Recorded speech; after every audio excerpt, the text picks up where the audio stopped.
नमस्कार, आप देख रहे हैं CNZ रिपोर्ट्स। सभी दर्शकों का बहुत बहुत स्वागत है, अभिनंदन है हमारे चैनल पर। आज हम ऊपर छत पर आए हैं। आज धूप निकला हुआ, ठंडी कम है, तो हमने सोचा कि छत पर बैठकर एक वीडियो शूट किया जाए। जैसे कि संडे के दिन हम आपको वीडियो भेजते हैं और संडे वाले दिन शिक्षा मित्रों से जुड़ी खबरों को लेकर हम वीडियो नहीं भेज पाए, तो आज का वीडियो शिक्षा मित्र भाई बहनों के लिए बहुत महत्वपूर्ण होने वाला है। आज हम बात करेंगे कि सीएम मुख्यमंत्री योगी आदित्यनाथ जी द्वारा शिक्षा मित्रों के लिए उनके नियमितीकरण, जो मानदेय वृद्धि को लेकर घोषणा कब तक होगी और उनका कार्यक्रम कब होगा, और शिक्षा मित्रों की बहुत सारी समस्याएं, सभी पर विस्तार से बात करेंगे। मात्र 15-20 मिनट में वीडियो ख़त्म करते हैं। तो आपसे निवेदन है कि एक बार वीडियो में अगर आप पहली बार चैनल पर आए हैं तो सब्सक्राइब कर लीजिए और बेल आइकन दबा दीजिए ताकि हर अपडेट आप तक तुरंत पहुँचे। और अगर आपको वीडियो हमारा अच्छा लगे तो आप एक बार लाइक ज़रूर किया करें और शेयर भी कर दिया करें। तो चलिए हम बात करते हैं। भरोसा करते हैं, उन शिक्षा मित्रों को आश्वस्त करना चाहते हैं। आज शिक्षा मंत्री जी का कार्यक्रम हुआ है, आने वाले कल में मुख्यमंत्री जी का भी कार्यक्रम होगा और भव्य कार्यक्रम होगा। इतना अच्छा कार्यक्रम होगा जिसकी कल्पना भी नहीं की होगी। मैं विश्वास के साथ और बड़ी कॉन्फिडेंस के साथ मैं आपको बताना चाहता हूँ आज की वीडियो पर। साथियों, 15 दिन शिक्षा मित्रों के बेरोजगारी के गुजर चुके हैं। अब 317 रुपया जो मजदूरी बनती है उसी हिसाब से शिक्षा मित्रों को मजबूरन काम करना पड़ेगा। 9 वर्ष से 9 दीपावली खाली इंतज़ार में निकल गई, 8 वर्ष इंतज़ार में निकल गए, 9वां वर्ष शुरू हो गया। अब नवी होली आने वाली है, तो शिक्षा मित्र कहीं ना कहीं उम्मीद लगाता है कि दीपावली खाली गई तो काश होली अच्छी हो जाए। और शायद मुख्यमंत्री जी जो 5 सितंबर 2025 को शिक्षा मित्रों की बात कह चुके हैं, शिक्षा मित्र और अनुदेशकों के मानदेय को बढ़ाने के लिए भी हम लोग आगे कार्य कर रहे हैं। अब वो अपना एक कार्यक्रम करके घोषणा कर दें, तो इसको लेकर तमाम अटकलें हैं। अभी किसी को स्पष्ट नहीं पता, किसी संगठन को, अभी संगठन का भी प्रयास अब सकारात्मक चल रहा है, सही दिशा में है। किसी संगठन को ये नहीं पता है कि आखिर मुख्यमंत्री जी क्या करने जा रहे हैं। तमाम कयास लगाए जा रहे हैं और संगठनों की एक प्रतिस्पर्धा सामने निकल के आ रही है। हमने लगातार हर वीडियो में कहते हैं कि जब एक संगठन काम के लिए चलता है तो दूसरा निकलता है, तीसरे भी निकले आते हैं। अच्छी बात है, प्रयास करना चाहिए, सभी को मिलकर के करें तो ज़्यादा बेहतर रहेगा।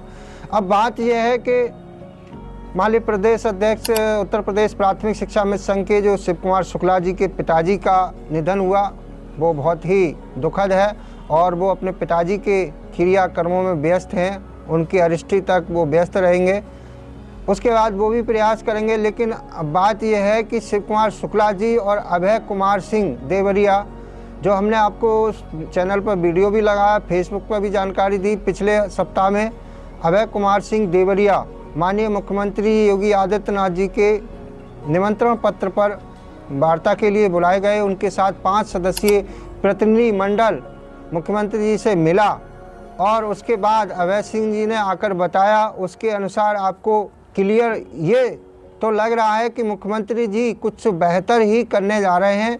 उनका जो संकेत है कि जो व्यवस्था करने दो, यानी बजट जो आ रहा है फरवरी में बजट पेश होगा, उसमें बड़े सत्र में शिक्षा मित्रों के लिए बजट की प्रावधान करके मुख्यमंत्री जी तब एक शिक्षा मित्रों का कार्यक्रम होगा।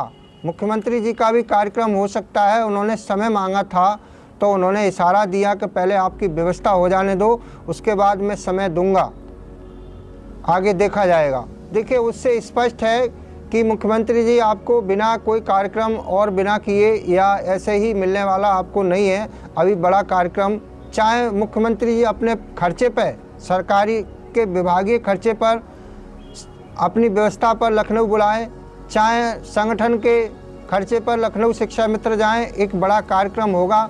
और उस कार्यक्रम के जो कयास लगाए जा रहे हैं, वो लग रहा है कि फरवरी के अंत में या मार्च के पहले हफ्ते में, फरवरी के अंत में इसलिए कि होली से पहले, या फरवरी के पहले हफ्ते में शिक्षा मित्रों का कार्यक्रम मुख्यमंत्री जी का हो सकता है। जैसे कि हमने पहले हर कार्यक्रम के बारे में, महासम्मेलन के बारे में बताते आ रहे थे, लेकिन संगठन थोड़ा लेट कार्यक्रम की चेतावनी हमने 6 महीना पहले दी थी, तो उसी तरह आज भी हम 1 महीना पहले 2 महीना पहले हम आपके बीच ये जानकारी शेयर कर रहे हैं कि कार्यक्रम होगा फरवरी के अंतिम सप्ताह में या मार्च के पहले सप्ताह में कार्यक्रम की संभावना है।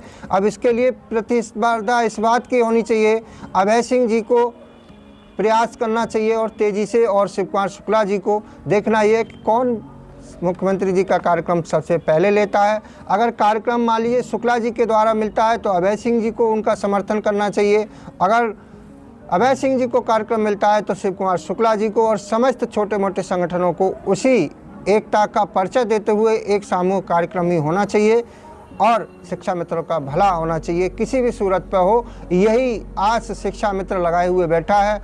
अब इस बार की होली पर जो गुजियाँ लगातार 8 वर्ष से नहीं बन रही हैं, तो इस बार जो होली हो तो कम से कम शिक्षा मित्रों के परिवार के लिए खुशियाँ लेकर आए और गुजियाँ भी बने और परिवार में होली भी खेलें लोग, तो ये होली अच्छी हो, इसी की उम्मीद में है शिक्षा मित्र। आपने देखा कि शासन द्वारा बजट की कोई कमी नहीं है, आज विभागों में बजट खर्च नहीं हो पाया। बेसिक शिक्षा में इतना बजट है कि बजट खर्च नहीं हो पा रहा है, बच गया है। आपका देखा शिक्षा मित्रों का बजट मांगने पर आता था, अभी फरवरी का भी एडवांस में जनवरी चल रहा है, फरवरी तक का 10,000 रुपये के हिसाब से बजट जारी हो गया है। वो मानदेय आपको फरवरी में ही मिलेगा। बजट बेशक आ गया है, अब इसमें अपने अपने ज़िलों पर उस बजट को समय पर प्रयोग करके पैसा लेने का काम जिले के पदाधिकारियों का है। आगे मैं बात कर रहा था कि ये सरकार क्या शिक्षा मित्रों के लिए कर सकती है, उसके लिए 3 मैं चीज़ें बार बार कहता आ रहा हूँ, और उसमें प्रतिस्पर्धा इस बात की होनी चाहिए कि संगठन मुख्यमंत्री जी को, बेसिक शिक्षा मंत्री जी को, जैसा अभी कार्यक्रम हुआ है, अब संवाद सरकार और शिक्षा मित्र के बीच में दूरियां घट गई हैं। एक कदम सरकार बढ़ी, शिक्षा मित्र एक कदम बढ़े, दूसरा कदम भी अब सरकार बढ़ेगी, फिर शिक्षा मित्र भी बढ़ेंगे। तो इसके क्रम में एक तो ऐसा कर सकती है सरकार, सुनने में आ रहा है कि 2 कैटेगरी बनेंगी, तो हो सकता है कि सरकार, कुछ राज्यों के मॉडल हैं, जैसे कहीं 15 साल की सेवा अगर जितने शिक्षा मित्र कर चुके हैं उनको 30,000 रुपये 12 महीने का 5% वार्षिक वृद्धि के साथ सरकार लागू करके उस नियमावली बनाए। जिनकी सेवा 15 साल है उनको 30,000, जिनकी सेवा 20 साल प्लस है उनको 45,000 रुपये, 42,000 से 45,000 रुपये 5% वार्षिक वृद्धि के साथ। और जो टीटी पास शिक्षा मित्रों के लिए जो नई भर्ती में एक कोटा निर्धारित किया जाए, तो ये तो पहली मैं बात बता रहा हूँ कि 15 साल सेवा वालों को 30,000 रुपये, 12 महीना वार्षिक वृद्धि 5%, जिनकी सेवा 20 साल प्लस है उनको 42 से 45,000 रुपये 5% वार्षिक वृद्धि को जोड़ते हुए 12 महीने का। और जो CL है वो सुविधा, इसके लिए नियमावली सरकार बनाए, और जो टीटी पास को एक उसमें प्रावधान हो कि जो भी वैकेंसी सुपर टेट किया है उसमें एक कोटा निर्धारित किया जाए शिक्षा मित्रों का जो टीटी पास हैं, उनके अनुभव और उम्र को छूट देते हुए। तो दूसरा मांग पत्र ये है, ये तो पहली बात हो गई सेवा काल के आधार पर।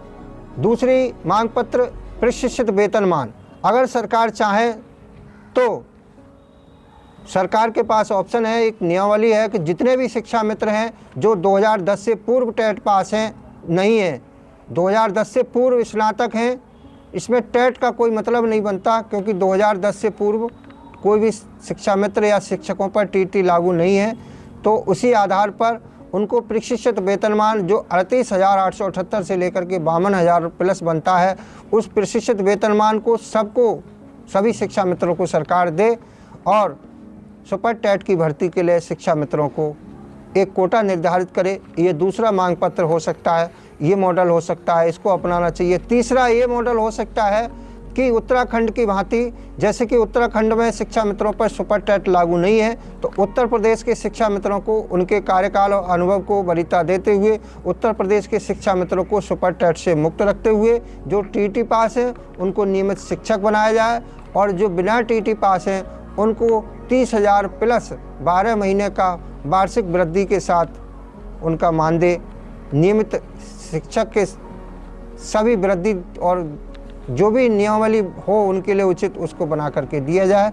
और हर वर्ष जो शिक्षा मित्र टीटी पास करते जाएं उनको नई भर्ती में एक कोटा निर्धारित किया जाए। ये तो कोटा वाली बात हर किसी में होनी चाहिए। दूसरा ये पैटर्न हो गया। और तीसरा पैटर्न एक और हमने बताया, 3 पैटर्न हो गए। प्रशिक्षित वेतनमान हो गया, उत्तराखंड मॉडल हो गया और सेवा काल के अनुसार हो गया। और इसी आधार पर बहुत सारे और भी मॉडल हैं।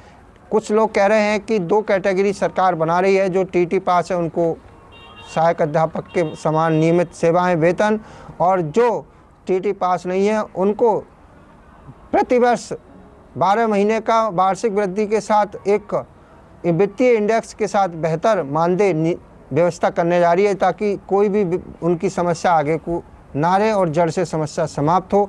तो ये तो देखिए कयास ही हैं अभी, और ये हमें उम्मीद है आप लोगों को विश्वास नहीं हो रहा होगा। हमारे बहुत सारे साथी हैं अभी भी कह रहे हैं कि इस सरकार में अभी हमें कोई विश्वास नहीं है, सरकार टाइम पास कर रही है, सरकार हमारे लिए कोई भी काम करने नहीं जा रही है। तो आप लोग सकारात्मक तो आपको होना पड़ेगा, तभी आपको कुछ मिलेगा। अगर आप यही सोचते रहोगे, और कुछ लोग तो ये कहते हैं कि ये सरकार जब बदलेगी तभी होगा, तो बदलने की गारंटी न तुम्हारे पास है न किसी के पास है, वो तो भविष्य के गर्त में है कि आगे क्या होगा। लेकिन इस समय सरकार है, उससे जो भी मिले उसको लेने में फ़ायदा है, उसको हंसी खुशी स्वीकार करने में फ़ायदा रहेगा।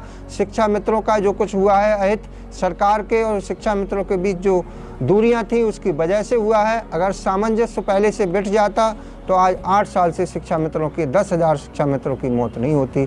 तो साथियों बहुत सारी चीज़ें हैं, अभी बहुत सारी समस्या हमारे साथियों की हैं। बहुत सारे साथियों का मानदेय नहीं मिल पा रहा है अभी समर कैंप का। मैं वहाँ के जिलाध्यक्षों से निवेदन करूँगा कि वहाँ के जिलाध्यक्ष सक्रिय होकर के वहाँ के बाबू अधिकारियों से मिलें और समर कैंप के मानदेय भुगतान कराएं, क्योंकि 15 दिन से बेरोजगार हैं शिक्षा मित्र। उनका परिवार 15 दिन कैसे चला होगा वो तो शिक्षा मित्र ही जानता है। शिक्षा मित्र की बहुत सारी समस्याएं ऐसी होती हैं जो शेयर कर सकता है, बहुत सारी समस्याएं ऐसी हैं वो केवल खुद ही जानता है, वो शिक्षा मित्र ही जानता है, दूसरा व्यक्ति नहीं जान सकता कि उसकी क्या क्या पीड़ा है। तो साथियों आपकी पीड़ा हमारी पीड़ा है, हम भी पीड़ित हैं, इसलिए सभी मिलकर के एक सही सकारात्मक दशा में कदम सरकार ने बढ़ाया है। शिक्षा मित्र उसी राह पर चलेंगे और अपना मान सम्मान प्राप्त करेंगे। हमें उम्मीद है कि ये वर्ष 2026 में हमारी सारी समस्याएं हल होंगी, और उम्मीद है कि इसी नए सत्र आने वाले जो सत्र आ रहा है इसमें हमारे लिए अच्छा हमारा कैरियर बनेगा और इस सरकार में ही हमें कुछ मिलेगा। आगे की सरकार भविष्य के गर्त में है।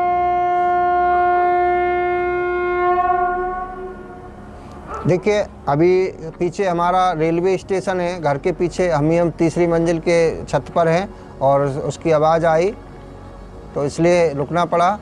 और बगल में डीएम साहब का आवास है, इधर डीएम साहब का कार्यालय है और उधर बेसिक शिक्षा अधिकारी कार्यालय है, इधर रोडवेज है। सारी सुविधाओं के बीच में हम हैं। तो आपको ये बहुत सारी जानकारी दी।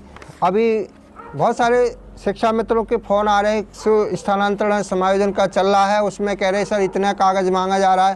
कागज़ अगर मांगा जा रहा है स्थानांतरण समायोजन में तो वो ज़्यादा कागज़ लगाओगे आपके हित में रहेगा। अगर कोई कागज़ कम लगाते हो तो वो आपके लिए नुकसानदायक हो सकता है। ज़्यादा कागज़ हैं तो वो कहीं ना कहीं आपके उसमें काम ही आ सकते हैं। तो जितने आपके पास उपलब्ध हैं डॉक्यूमेंट, जितने भी आपके पास कागज़ हैं, सभी अपने योग्यता के हुए, प्रशिक्षण के हुए सभी कागज़ लगाएं ताकि भविष्य में कोई आपके साथ दिक्कत ना हो। विभाग में कुछ जगह सभी शिक्षा मित्रों के आवेदन लिए गए सिंगल फॉर्मेट या पूरे डॉक्यूमेंट के साथ, तो कुछ जगह जिनको जाना है उन्हीं के लिए जाना है, तो जिनको जाना है उन्हीं के लिए यार ये भी अच्छी बात है। तो सबके ना लेना अच्छी बात है, क्योंकि सबके ले लिए जाएंगे तो आप दोबारा से भी आवेदन के हकदार नहीं बचेंगे। तो साथियों इस वीडियो में हम इतना ही, और हमने आज जो जानकारी दी बहुत सारी जानकारी अभी और भी आपको देंगे हम समय आने पर। हर वीडियो के माध्यम से हम आप तक जानकारी पहुंचाते रहते हैं। तो आज के वीडियो में इतना ही। सभी को नमस्कार, धन्यवाद।